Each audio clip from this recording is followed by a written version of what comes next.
Ma première question, c'était quelles sont les intentions du collège suite à la fermeture de la banque ING et de ses guichets de distribution d'argent? Le collège se proposait d'interpeller Bipos pour leur... Enfin, ils vont s'en rendre compte, hein, je suppose que tout est prévu, mais n'empêche que ça ne fait pas de tort de dire approvisionnez bien votre ATM. Oui, ben justement, parce qu'il faut se rendre compte qu'il n'y en a qu'un seul, alors qu'il y en avait 3 dans le village avant, avec des gens qui venaient, comme vous l'avez dit, parfois de plus loin. Et donc, ben, si j'entends votre réponse, donc le collège se satisfait de cette seule solution, alors. C'est bien ça. Mais on ne fait rien. C'est pas qu'on ne fait rien, on va simplement conserver celui qui est là. Moi, je vais bien voter une motion, mais qui est totalement inutile, puisque c'est du privé. Voilà. Ok, mais les citoyens apprécieront, l'associatif aussi, et nous aussi. Merci. Pas de souci.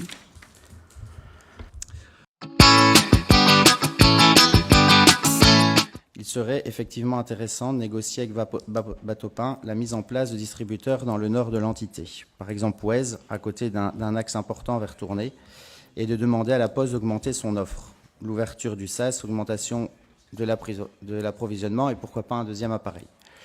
Il est urgent de rentrer dans ces négociations, sans quoi nous risquons de voir ces services disparaître dans notre entité.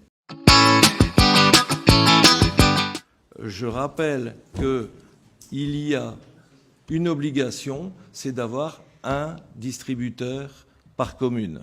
L'autre obligation, qui a été renégociée tout récemment, c'est vrai, c'est d'avoir 5 km entre deux distributeurs, en tout cas entre les citoyens et le distributeur, au grand maximum.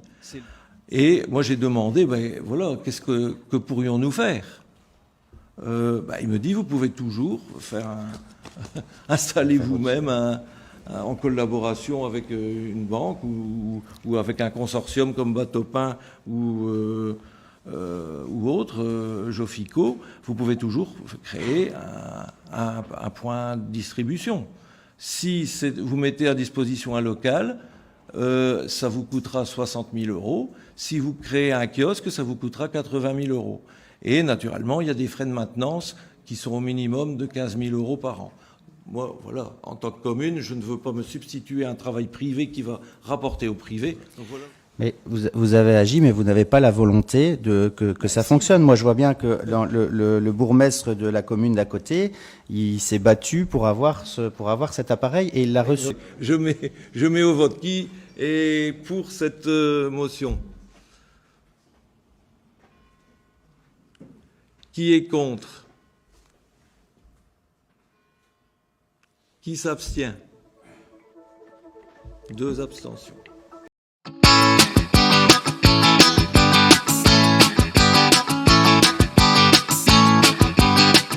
Moi, je voulais savoir combien ça coûte à la commune. Rien. Ah, ben voilà, on est loin des 80 000 € que vous avanciez, monsieur le bourgmestre. Non, moi j'ai pas été... Non, moi j'ai répondu aux questions qui avaient été posées dans cet hémicycle et j'ai calculé le coût que ça pourrait avoir si on passait par le système qui avait été proposé dans l'hémicycle. Moi, j'ai rien proposé du tout. Ah oui, vous parliez de Batopin à cette époque? Non. Non. Non, c'était pas Batopin, c'était Loomis. Ça n'a rien à voir du tout. Ça, c'est pas vrai, justement. Ça, c'est pas vrai.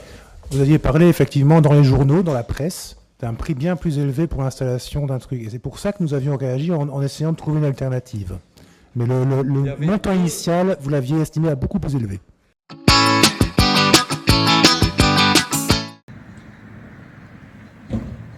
Voilà, nous sommes à la place de Ouez.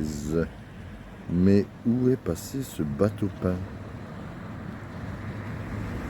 Voilà la pizzeria, l'ancienne agence Cambier, mais pas de Batopin. Le Photoshop était bien réussi.